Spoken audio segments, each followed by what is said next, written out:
Hello, everyone, and welcome to English Pod. My name is Marco. My name is Catherine, and today we've got one more episode in our series about interview skills. This is an elementary level series, and we're here today to talk about things that you might not be very good at. That's right. Today we're going to talk about weaknesses, and that is our word for vocabulary preview. So let's take a look at it now. Vocabulary preview. Okay, so what is a weakness? A weakness is a thing or an activity or something that you're just not very good at or something that you think you can improve. Okay, so obviously no one is perfect, and like we saw in the previous lesson, we have a lot of good things about ourselves, key strengths, and now we're going to talk about our weaknesses. Maybe you're a little bit lazy. That might be a weakness. That's right. So weakness is the opposite of strength, and that is the topic today. So let's take a listen to today's dialogue.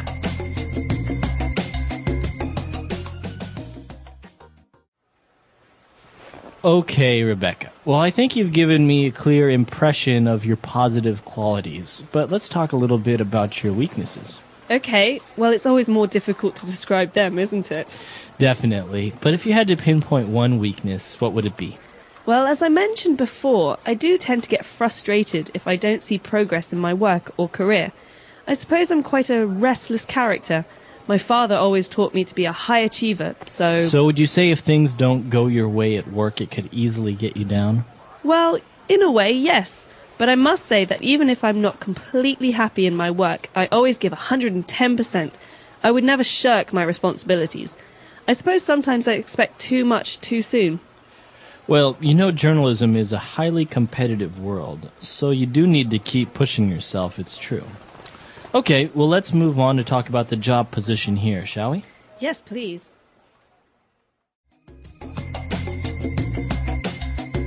All right, we're back. So obviously, Rebecca did a very good job at talking about her weaknesses in a very positive way. So before we get into analyzing that, why don't we take a look at a couple of words she used on language takeaway? Language takeaway. One of the first words that Mr. Parsons used was a clear impression. So impression.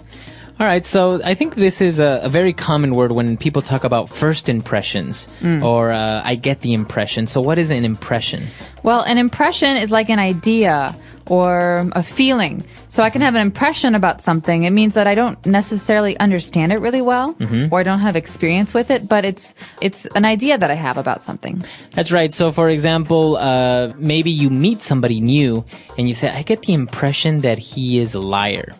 But maybe then you get to know him and he's not. So this is your idea about something or the way you feel about something. So in this case, Mr. Parsons has a clear impression of her positive qualities. That means that he has an idea or an understanding of the things that Rebecca is good at, but he wants to know more about her weaknesses. That's right. And Mr. Parsons asked her to try and pinpoint one of her weaknesses. So this word, to pinpoint. This is a great word. I'm not really sure where it comes from in English, but I think it's very visual. You can see what the word means.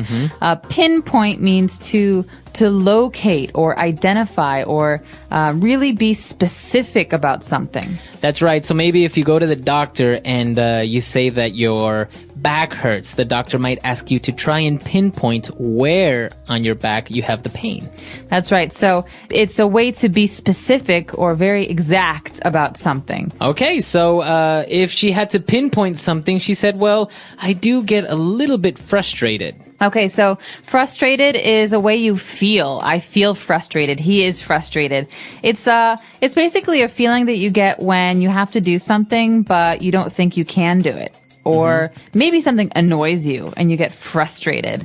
For example, when people tap like this, and I'm working, I get frustrated because it's a distraction. Okay. So everyone has different things that frustrate them. Now, if we take a look at this word, it is actually an adjective, and we usually use it, you get frustrated, or as you said, you feel frustrated. So remember, it may look like a verb, but it's actually an adjective that ends in ed, frustrated, to get frustrated. He got frustrated, or we feel very frustrated. Okay. And, well, apart from being frustrated, she also said that she is a restless character. Okay, so someone is restless if they don't like to stay in one place all the time. That means someone who wants to move around or to go places or to travel or to see new things is restless. That's right. So she has a restless character. That means she likes to move around. She doesn't like to stand still in one place. Maybe she gets bored very easily. Okay, so that's somebody that would be restless. But moving on, she also said that she doesn't like to shirk her responsibilities. Okay, you often hear these words go together. So responsibilities are things that we need to do, right? Things that other people expect us to do. To shirk a responsibility means to not do something that you're supposed to do. It means to avoid responsibility or to push it away. Okay, so it's a verb to shirk your responsibilities. You shouldn't shirk your responsibilities. That's right. All right, so a lot of interesting key words there. Why don't we listen to the dialogue again, and we'll be back with Fluency Builder. Okay, Rebecca. Well, I think you've given me a clear impression of your positive qualities, but let's talk a little bit about your weaknesses. Okay, well, it's always more difficult to describe them, isn't it? Definitely. But if you had to pinpoint one weakness, what would it be? Well, as I mentioned before, I do tend to get frustrated if I don't see progress in my work or career. I suppose I'm quite a restless character. My father always taught me to be a high achiever, so... So would you say if things don't go your way at work, it could easily get you down? Well, in a way, yes. But I must say that even if I'm not completely happy in my work, I always give 110%. I would never shirk my responsibilities. I suppose sometimes I expect too much too soon. Well, you know journalism is a highly competitive world, so you do need to keep pushing yourself, it's true. Okay, well let's move on to talk about the job position here, shall we? Yes, please.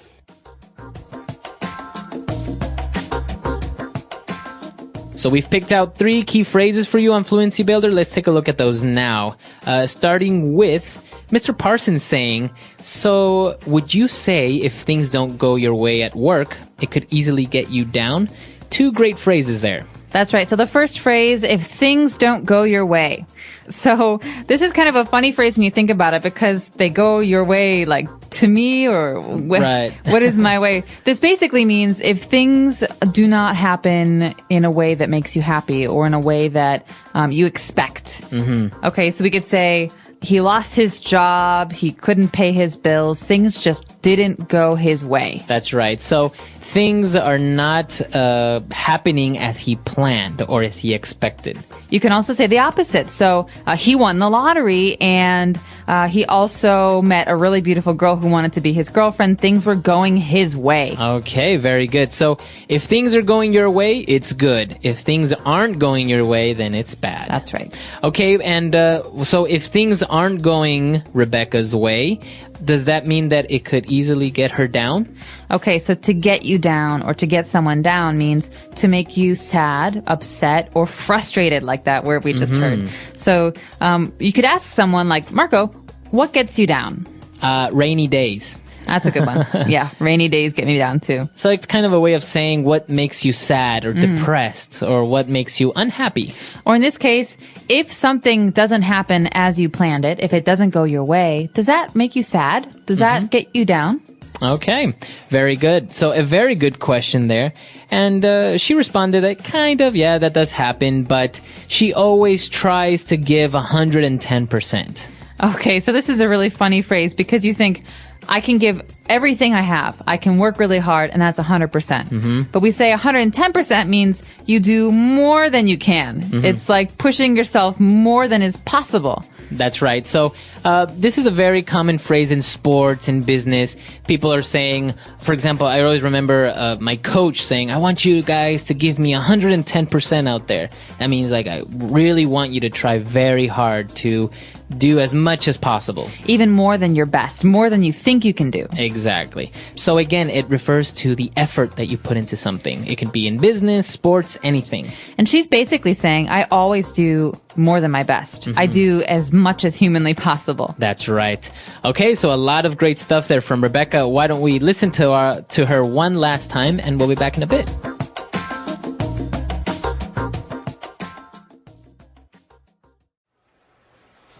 Okay, Rebecca. Well, I think you've given me a clear impression of your positive qualities, but let's talk a little bit about your weaknesses. Okay, well, it's always more difficult to describe them, isn't it?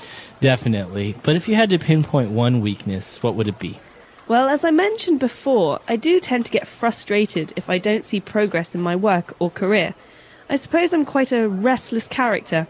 My father always taught me to be a high achiever, so... So would you say if things don't go your way at work, it could easily get you down? Well, in a way, yes. But I must say that even if I'm not completely happy in my work, I always give 110%. I would never shirk my responsibilities. I suppose sometimes I expect too much too soon. Well, you know journalism is a highly competitive world, so you do need to keep pushing yourself, it's true. Okay, well let's move on to talk about the job position here, shall we? Yes, please.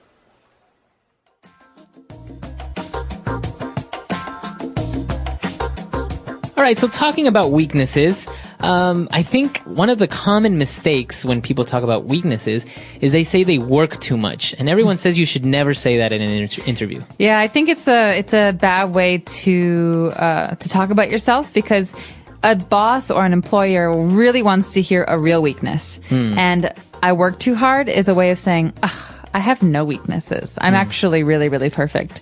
And I just think it's a lazy answer. So maybe you should avoid saying I work too hard and really focus on things that you do have to work on. And then I think the key is to say that I know this is something that I have a hard time with. I know this is a weakness and I'm trying to improve it.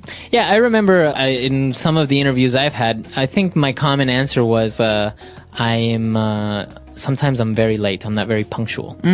So, but you know, it's a real weakness, and well, it may seem like difficult, but then you give it a little spin by saying, yeah, I'm sometimes not very punctual, but then I try to make up for it, maybe staying more time at the office, or sometimes I try to wake up a little bit earlier and make it on time. I don't know, something like that. Right. So the key there is just to show that you know it's a problem and that you're trying to work on it. Yeah. So this is actually the hardest part for me of an interview, talking about yourself in a negative way, because obviously you want to get the job, so you want to make sure that the employer has a good idea of yourself, but it's hard. I think it's the hardest part for everyone. Yeah. I don't think it's just you. Yeah, it's hard. So this is an interesting topic. Why don't you practice and come to our website, englishpod.com, and on our comments section, why don't you tell us what your weaknesses are? That's right. We hope to hear from you. Of course, you can also share with us your strengths on our lesson about strengths. But in this one, I recommend everyone practice this because it will come up at some point, and it's good to get the practice in. So englishpod.com. We hope to see you there. All right, guys. Bye. Bye.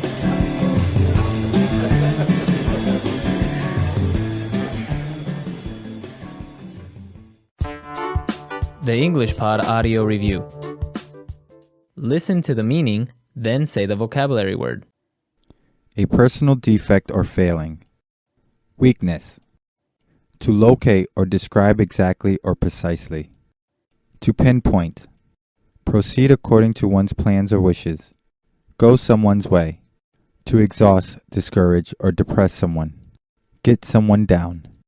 To avoid or neglect. To shirk. The feelings one has after a specific event. Impression. Upset. Frustrated. Let's try that faster. To avoid or neglect. To shirk. To locate or describe exactly or precisely. To pinpoint. A personal defect or failing. Weakness. Upset. Frustrated. To exhaust, discourage, or depress someone. Get someone down. Proceed according to one's plans or wishes. Go someone's way. The feelings one has after a specific event. Impression. Now say the word and hear it in a sentence. Weakness. I have a weakness for chocolate. Weakness. Let's discuss the program's strengths and weaknesses. Weakness. Impatience is a weakness that I'm working to overcome. To pinpoint. Can the tech team pinpoint exactly where the problem lies? To pinpoint. Let's try to pinpoint the areas where we need to improve. To pinpoint. I need to prioritize my to-do list. Would you help me pinpoint the items that are the most important? Go someone's way. Jessica can be immature at times. She gets upset if things don't go her way. Go someone's way. Your alarm didn't go off and your taxi got in an accident. Things just aren't going your way this morning. Go someone's way. I'm so frustrated. Nothing is going my way. Get someone down. Oh, don't let Cheryl get you down. She can be critical at times, but she means well. Get someone down. Man, this weather is so gloomy. It's really getting me down. Get someone down. All the pressure at work got her down and she became depressed. To shirk. Derek does as little work as possible and often shirks his responsibilities. To shirk. You can't shirk your duties. You're the master of ceremonies. We need you. To shirk. He left his wife and family, shirking his parental responsibilities.